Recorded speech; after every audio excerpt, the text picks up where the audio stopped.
नमस्कार. 9:30च्या बातमीपत्रात मी आशुतोष सावे आपलं स्वागत करतो. सुरुवातीला एक नजर ठळक बातम्यांवर. महाराष्ट्र सदन गैरव्यवहार प्रकरणी अटकेत असलेले माजी मंत्री छगन भुजबळ यांच्या न्यायालयीन कोठडीत 13 एप्रिलपर्यंत वाढ. अधिकारी आणि लोकप्रतिनिधी यांच्यातील कथित संघर्षावरून आज विधानसभेत गदारोळ. 3 वेळा कामकाज स्थगित. अधिकारी मारहाण प्रकरणी अटक करण्यात आलेले आमदार बच्चू कडू यांना सशर्त जामीन मंजूर. रेडी रेकनरचा दर 7% मर्यादित करण्याचा राज्य सरकारचा महत्त्वपूर्ण निर्णय, सामान्यांना दिलासा. राज्य शासनाचे चित्रपती व्ही शांताराम पुरस्कार जाहीर. संकलक VN मयेकर आणि अभिनेत्री अलका कुबल यंदाचे मानकरी. कोलकात्यात उड्डाणपुलाचं बांधकाम कोसळलं. 19 जणांचा मृत्यू, 70 जण जखमी. आणि विश्वचषक T20 क्रिकेट स्पर्धेत उपांत्य सामन्यात भारताचं वेस्ट इंडिज पुढे 193 धावांचं लक्ष्य. आणि आता पाहूया सविस्तर वृत्त. महाराष्ट्र सदन गैरव्यवहार प्रकरणी अटकेत असलेले माजी सार्वजनिक बांधकाम मंत्री छगन भुजबळ यांच्या कोठडीत 13 एप्रिलपर्यंत वाढ करण्यात आली आहे. भुजबळ यांच्या न्यायालयीन कोठडीची मुदत संपल्यानं त्यांना आज व्हिडिओ कॉन्फरन्सिंगच्या माध्यमातून न्यायालयात हजर करण्यात आलं होतं. दरम्यान 870 कोटी रुपयांच्या महाराष्ट्र सदन आर्थिक गैरव्यवहार प्रकरणी काल सक्तवसुली संचालनालयानं भुजबळ कुटुंबियांच्या विरोधात सत्र न्यायालयात पहिलं आरोपपत्र दाखल केलं. सुमारे 11,000 पानांच्या या आरोपपत्रात छगन भुजबळ, समीर आणि पंकज यांच्यासह बांधकाम आणि उद्योग क्षेत्रातल्या कंपन्यांची नावं आहेत. त्याशिवाय विनोद गोयंका, आसिफ बलवा, संजय काकडे यांच्या विरोधातही गुन्हा दाखल करण्यात आला आहे. मंत्रालयातल्या उपसचिवांना कथित मारहाण केल्याप्रकरणी अटकेत असलेले आमदार बच्चू कडू यांना आज सत्र न्यायालयानं सशर्त जामीन मंजूर केला. 25,000 रुपयांच्या जात मुचलक्यावर त्यांना जामीन मिळालाय.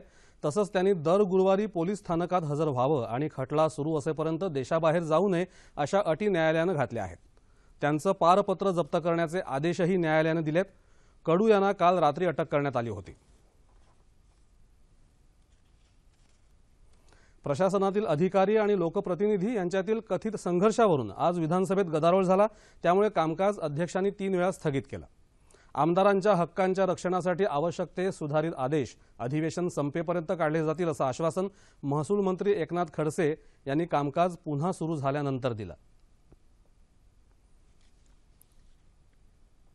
या घटनेच्या संदर्भामध्ये लोकप्रतिनिधी आणि अधिकारी यांच्या वर्तणुकीच्या संदर्भामध्ये परत एक नव्यानं चर्चा या राज्यामध्ये उपस्थित झालेली आहे. अध्यक्ष महोदय, मुख्य सचिवांच्या इकडून जी माहिती यायची ती येईल, पण कुणाच्या प्रत्येकाची एक चौकट आहे. काम एखाद्या अधिकाऱ्यानं केलं नाही तर त्याच्या अंगावर हात उचलायचा का नाही उचलायचा हे त्या लोकप्रतिनिधी ठरवायचं. एखाद्या अधिकाऱ्यानं काम केलं नसेल तर त्याच्यावर किती कठोर कारवाई करायची ते प्रशासनाचे अधिकार आहे किंवा सरकारचे अधिकार आहे. अशा स्थितीमध्ये त्याची छानबीन करून त्या अधिकाऱ्याची चूक असेल तर त्या अधिकाऱ्याच्या विरुद्धही सरकार कारवाई करेल. आणि या ठिकाणी लोकप्रतिनिधींच्या संदर्भामध्ये त्यांनाही सौजन्याची वागणूक, त्यांनाही संरक्षण देण्याच्या संदर्भात निश्चित सरकार या संदर्भामध्ये काळजी घेईल. पण अध्यक्ष महोदय, या राज्यामध्ये प्रशासन अधिक विरुद्ध लोकप्रतिनिधी हा वाद या राज्याला योग्य नाही. जनतेच्या कामांचा निपटारा लवकर होत नाही याकडे अध्यक्ष हरिभाऊ बागडे यांनी मंत्र्यांचं लक्ष वेधत जनतेच्या फायलींचा निपटारा लवकर होण्यासाठी कायदा अधिक कडक करा असा सल्ला यावेळी दिला. राज्यातले जलप्रकल्प पूर्ण करून शेतकऱ्याला न्याय देता यावा यासाठी दरवर्षी 20,000 कोटी रुपयांचं कर्ज काढावं लागेल असं प्रतिपादन जलसंपदा मंत्री गिरीश महाजन यांनी विधानसभेत केलं. जलसंपदा खात्याच्या अनुदानाच्या मागण्यांवरील चर्चेला ते उत्तर देत होते. पाण्याची वाढती गरज लक्षात घेता पाणी नियोजन करणं हाच उपाय असल्याचं ते म्हणाले. यापुढे कालव्यांऐवजी जलवाहिनीने पाणी पुरवठा, सूक्ष्म सिंचन असे उपाय करणार असल्याचं त्यांनी सांगितलं. तसंच सुधारित प्रशासकीय मान्यता देण्याची समस्या प्राधान्यानं सोडवता असल्याचं ते म्हणाले. जलसंपदा, वित्त, सांस्कृतिक, पर्यटन, अन्न नागरी नियोजन आणि विभागाच्या अर्थसंकल्पातल्या अनुदानाच्या मागण्या सभागृहानं मंजूर केल्या. मुंबई भाजपा युवा मोर्चाचे अध्यक्ष गणेश पांडे यांनी केलेल्या कथित विनयभंग प्रकरणी त्यांना तातडीनं अटक करा अशी मागणी राष्ट्रवादी काँग्रेसचे जयंत पाटील यांनी स्थगन प्रस्तावाद्वारे केली. त्यावर कुणालाही पाठीशी घातलं जाणार नाही असं उत्तर मुख्यमंत्र्यांनी दिलं. त्यांनी तक्रार न करता देखील या प्रकरणाचं सिरियस कॉग्निझन्स घेऊन राज्य सरकारने हे प्रकरण महिला आयोगाकडे पाठवलं. कारण त्यांच्या तक्रारीशिवाय पोलीस इन्व्हेस्टिगेशन सुरू करता येत नव्हतं, म्हणून ते पाठवलं आणि महिला आयोगाला सांगितलं की तुम्ही त्या ठिकाणी तक्रार नोंदवा. पण काल संबंधित महिला तयार झाल्या आणि त्यांनी काल त्या संदर्भातली तक्रार नोंदवली. त्या तक्रारीवर जी काही कारवाई करायची ते पोलीस करतील. कोणालाही पाठीमागे घालण्याचं कारण नाही. कुठलाही गुन्हा असो त्या गुन्ह्यामध्ये जो गुन्हेगार आहे त्याला शिक्षा होईल. याच्यावर कारण नसताना केवळ राजकारण करायचं ही प्रथा योग्य नाही. राज्यात होणारी वाळू चोरी, अवैध उपसा आणि महसूल खात्यांमधील प्रलंबित खटले या विषयांवर सभागृहात चर्चा झाली. राज्यातल्या केबल चालकांना सेट टॉप बॉक्स बंधनकारक करण्याविषयीची मोहीम सुरू असून ते न बसवणाऱ्या केबल चालकांच्या जोडण्या बंद करण्यात येतील अशी माहिती महसूल मंत्र्यांनी सभागृहात दिली. गेल्या 5 वर्षात रेडी रेकनरच्या दरात झालेली वाढ जास्त आहे हे लक्षात घेत केवळ 7% इतकीच वाढ उद्यापासून लागू करण्याचा निर्णय शासनानं घेतल्याचं महसूल मंत्री एकनाथ खडसे यांनी आज विधानसभेत सांगितलं. ग्रामीण आणि शहरी भागात रेडी रेकनरचे नवे दर लागू होतील. दुष्काळी परिस्थिती, व्यवसायातली मंदी आणि लोकांची मागणी लक्षात घेऊन ही दरवाढ कमी केल्याचं महसूल मंत्री म्हणाले. वडिलांकडून वारसा हक्कानं मालमत्ता हस्तांतरित करण्यासाठीचं नोंदणी शुल्कही कमाल 200 रुपये इतकं कमी करण्यात आल्याचंही त्यांनी सांगितलं. गेल्या वर्षी सरकारनं या व्यवहारातल्या मुद्रांक शुल्कात सूट दिली होती. अभिनेत्री हेमा मालिनी यांना सरकारच्या धोरणानुसारच मुंबईत ओशिवरा इथं जागा देण्यात आली असं महसूल मंत्री एकनाथ खडसे यांनी आज विधान परिषदेत स्पष्ट केलं. नियम 93 अन्वये राष्ट्रवादी काँग्रेसचे किरण पावसकर यांनी विचारलेल्या सूचनेला ते उत्तर देत होते. कलेला राजाश्रय मिळावा यासाठी शासकीय भूखंड सवलतीत देण्याचं सरकारचं पूर्वीपासूनच धोरण आहे. हे धोरण बदलत नाही तोपर्यंत सवलतीत भूखंड देण्यात येतील असं त्यांनी सांगितलं. वापरात नसलेले आणि सवलतीत देण्यात आलेले भूखंड परत घेण्याचा सरकार विचार करेल. यासाठी अशा भूखंडांची यादी तसंच छाननी करून योग्य कारवाई करण्याचा सरकार प्रयत्न करेल असं खडसे यांनी यावेळी सांगितलं. 3 दिवसांच्या परदेश दौऱ्याच्या दुसऱ्या दिवशी पंतप्रधान नरेंद्र मोदी आज वॉशिंग्टन इथं पोहोचले. वॉशिंग्टन इथं होणाऱ्या जागतिक अणुसुरक्षा शिखर परिषदेत ते सहभागी होतील. 2 दिवसांच्या या परिषदेत 50हून अधिक राष्ट्रप्रमुख आणि 5 आंतरराष्ट्रीय संस्थांचे प्रतिनिधी सहभागी होणार आहेत. अणुसुरक्षेशी संबंधित विविध मुद्द्यांवर या परिषदेत चर्चा होईल. अणुतंत्रज्ञान आणि त्याची उपकरणं हाताळण्यात अनेक देशांनी योजलेल्या सुरक्षा उपायांविषयी या परिषदेत विशेष चर्चा होईल. तसंच आण्विक दहशतवादाचा जगाला असलेला धोका कमी करण्याबाबतही परिषदेत विचारमंथन होणार आहे.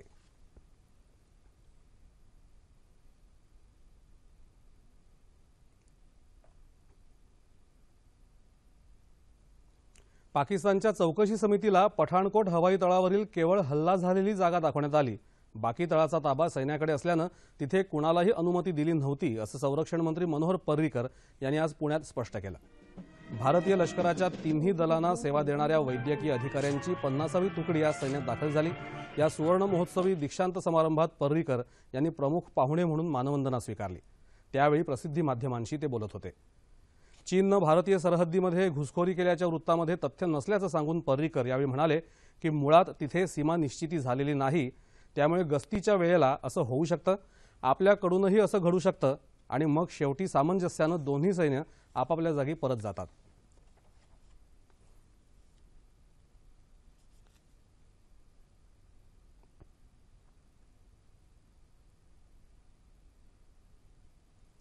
कोलकात्याच्या उत्तर भागात उड्डाणपुलाचं बांधकाम कोसळून आज झालेल्या अपघातामध्ये 19 जण मरण पावले असून 70 जण जखमी झाले आहेत. अत्यंत गजबजलेल्या भागात हा अपघात झाला. रस्त्यावरील वाढत्या गर्दीचा ताण कमी करण्यासाठीच उड्डाणपुलाची उभारणी करण्याचं काम या भागात सुरू आहे. अपघातामधील मृतांचा आकडा वाढण्याची शक्यता आहे. कोसळलेल्या पुलाखाली अनेक दुचाकी गाड्या आणि एक बस गाडली गेल्याचं वृत्त पीटीआय वृत्तसंस्थेनं दिलं असून जखमींना रुग्णालयात दाखल करण्यात आलं आहे. या अपघाताच्या सीबीआय चौकशीची मागणी केंद्रीय मंत्री मुख्तार अब्बास नक्वी यांनी केली आहे, तर उच्चस्तरीय चौकशी करावी अशी मागणी मार्क्सवादी कम्युनिस्ट पक्ष आणि काँग्रेसनं केली आहे.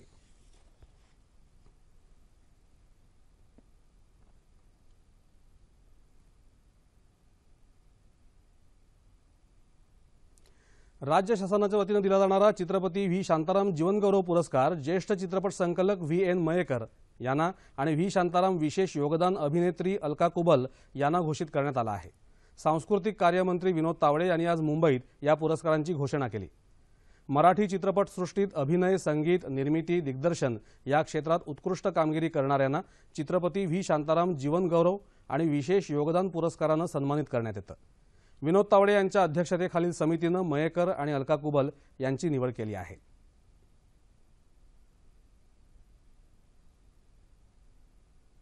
मामी म्हणजे मुंबई अकॅडमी ऑफ मूव्हिंग इमेजच्या वतीनं महोत्सवात चित्रपट दाखवायला प्रोत्साहन देण्यासाठी फिल्म्स डिव्हिजनशी आज करार करण्यात आला। या करारानुसार फिल्म्स डिव्हिजनमध्ये यावर्षी खास लहान मुलांसाठी चित्रपटांचं प्रदर्शन करण्यात येणार आहे। या बालचित्रपट महोत्सवाला हाफ तिकीट असं शीर्षक देण्यात आलं आहे। या करारावर फिल्म्स डिव्हिजनचे महासंचालक मुकेश शर्मा आणि चित्रपट निर्मात्या किरण राव यांनी स्वाक्षऱ्या केल्या।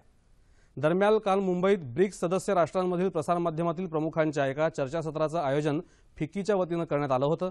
यामध्ये फिल्म्स डिव्हिजनचे महासंचालक आणि मुंबई दूरदर्शन केंद्राचे अतिरिक्त महासंचालक मुकेश शर्मा सहभागी झाले होते। ब्रिक्स सदस्य राष्ट्रांनी दूरचित्रवाणी महोत्सवाचं आयोजन करण्याची सूचना शर्मा यांनी यावेळी केली।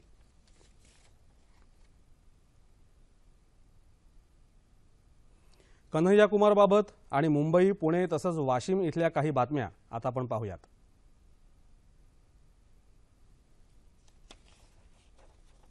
फर्ग्युसन महाविद्यालयातल्या घटनेबाबत मुख्यमंत्री देवेंद्र फडणवीस यांनी विधानसभेत राज्य युवक काँग्रेसचे अध्यक्ष विजयसिंह चौधरी आणि त्यांच्या सहकाऱ्यांविषयी पुराव्याअभावी आरोप केले आहेत असा आरोप आज युवक काँग्रेसनं केला। चौधरी आणि इतर कार्यकर्ते तिथे विद्यार्थ्यांना भेटण्यासाठी गेले होते, मात्र अभाविपाच्या कार्यकर्त्यांनी तिथे गोंधळ घातला असा आरोपही चौधरी यांनी आज पुण्यात घेतलेल्या पत्रपरिषदेत केला। अभाविपनं 22 मार्चला घेतलेल्या कार्यक्रमाला परवानगी नसतानाही तो कार्यक्रम कसा घेतला, फर्ग्युसन कॉलेजच्या प्राचार्यांनी कोणाच्या दबावाखाली पोलिसांना पत्र दिलं याचं स्पष्टीकरण मुख्यमंत्र्यांनी द्यावं अशी मागणी युवक काँग्रेसनं केली आहे। या परिषदेला एनएसयूआयचे प्रदेशाध्यक्ष विजयसिंह चौधरी यांच्यासह इतर पदाधिकारी उपस्थित होते।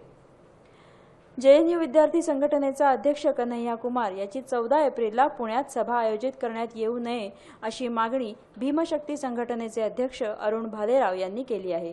पुण्यात या संदर्भात आयोजित एका पत्रकार परिषदेत ते बोलत होते। कन्हैया कुमारला आमचा विरोध नाही, मात्र 14 एप्रिल या दिवशी देशभरात महामानव डॉक्टर बाबासाहेब आंबेडकर यांची जयंती साजरी केली जाते। पुण्यातही या दिवशी उत्साहाचं वातावरण असतं। याच दिवशी कन्हैया कुमारची सभा पुण्यात का ठेवण्यात आली असा सवालही त्यांनी उपस्थित केला।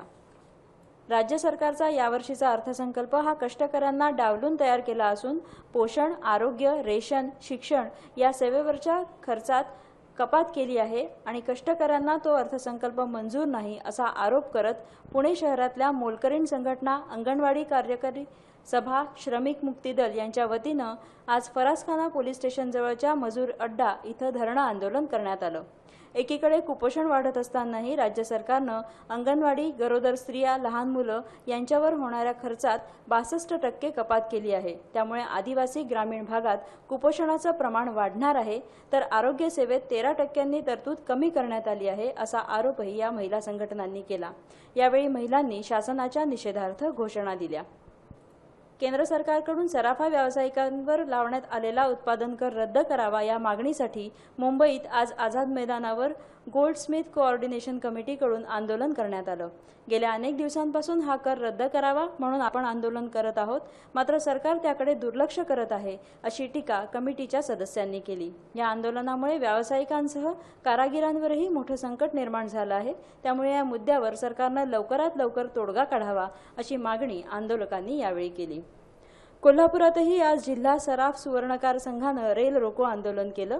गेल्या 29 दिवसांपासून अबकारी कराच्या निषेधार्थ सुरू असलेल्या आंदोलनाकडे सरकारनं दुर्लक्ष केलं आहे। त्यामुळे वैतागलेल्या सराफांनी हे आंदोलन तीव्र केलं। यावेळी सरकारच्या विरोधात जोरदार निदर्शनं करून सरकारच्या कारभाराचा निषेध करण्यात आला। राज्य शासनानं सुरू केलेल्या महत्त्वाकांक्षी मागेल त्याला शेततळे योजनेची युद्धस्तरावर अंमलबजावणी सुरू असून वाशिम जिल्ह्यातल्या सर्व तहसील कार्यालयांमध्ये शेततळे नावनोंदणी कक्ष सुरू करण्यात आले आहेत।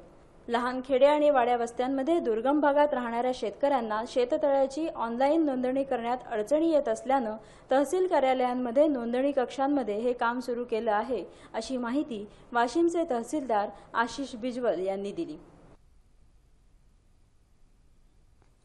महिलांना मंदिरात प्रवेश करण्यापासून कोणताही कायदा रोखू शकत नाही.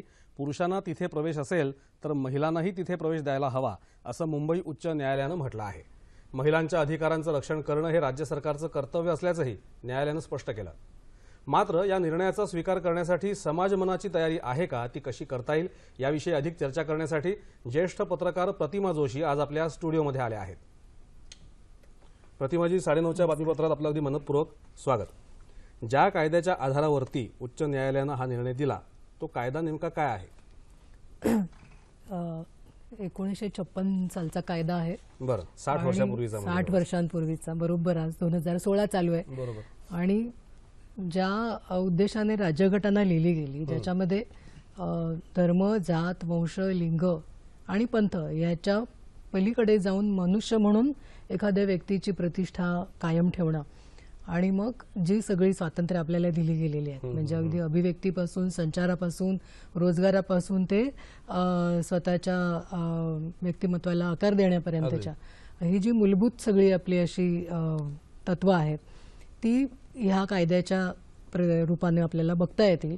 आणि तो कायदा असं म्हणतो की मंदिरांमध्ये प्रवेशाला कोणालाही आडकाठी असता कामा नये. त्याच्यामागे कारण आहे. आपल्याला माहिती आहे की हिंदू समाजामध्ये अगदी आत्ता अलीकडेपर्यंत 60-70 वर्षांपूर्वीपर्यंत आणि अजूनही काही ठिकाणी हे विशिष्ट पद्धतीच्या लोकांनाच प्रवेश असेल किंवा दिला जाईल अशा प्रकारची मानसिकता आपल्या समाजाची आहे. आणि कायद्याने मात्र ती कुठेतरी हळूहळू लयाला जाईल अशी अपेक्षा व्यक्त करत समानतेच्या दृष्टीने काही तरतुदी केल्या आहेत आणि त्यानुसार महिला या मंदिरांमध्ये प्रवेश करू शकतात. त्यांना इतरांच्या सारखेच अधिकार आहेत असं स्पष्टपणे त्या कायद्यामध्ये म्हटलेलं आहे. त्या सगळ्यांच्या या निकालामध्ये न्यायालय असं म्हणतंय की जी प्रथा एखाद्या धर्माच्या अंतर्गत गाभ्याचा भाग नसेल अशी प्रथा कुठल्याही प्रकारच्या समानतेच्या आड येऊ शकत नाही. हे नेमकं काय आहे, हा प्रकार काय आहे? नाही, आता हे थोडंसं वादग्रस्त एका वेगळ्या अर्थाने सामाजिक समजुतींच्या संदर्भात होऊ शकतं की धर्माचा गाभा म्हणजे नेमकं काय. प्रत्येकाचं त्याच्याविषयीचं आकलन वेगळं असेल. पण ज्या वेळेला कायदा असं म्हणते किंवा राज्यघटना असं म्हणते त्यावेळेला त्यांना असं अभिप्रेत असतं की प्रत्येक व्यक्ती ही समान पद्धतीच्या सामाजिक, आर्थिक, सांस्कृतिक आणि सगळ्या प्रकारच्या अधिकारांना सारख्याच पद्धतीने लायक आहे किंवा ते मिळण्यास पात्र आहे. केवळ ह्या एका गोष्टीवरून त्यांचा हा अधिकार नाकारला जाणं किंवा त्यांना या सगळ्या ठिकाणी मज्जाव असणं, प्रतिबंध केला जाणं, त्यांचा अपमान केला जाणं, त्यांना त्या अधिकाराचा लाभ घेण्यास आडकाठी करणं हे कुठेही आपल्या घटनेच्या तत्वांशी सुसंगत नाही.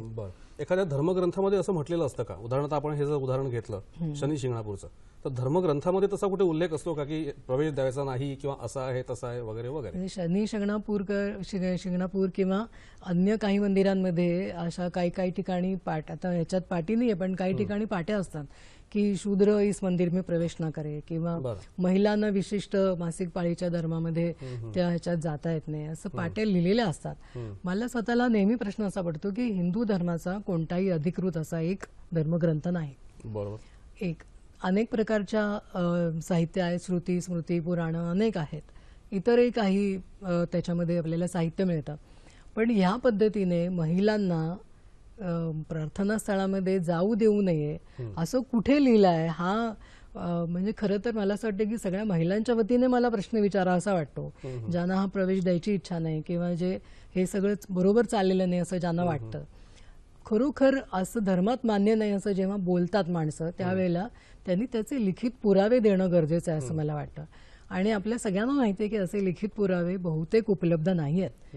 माझ्या माहितीप्रमाणे तर नाहीच आहेत, पण ज्यांच्या माहितीत असतील त्यांनी सांगावं तसं.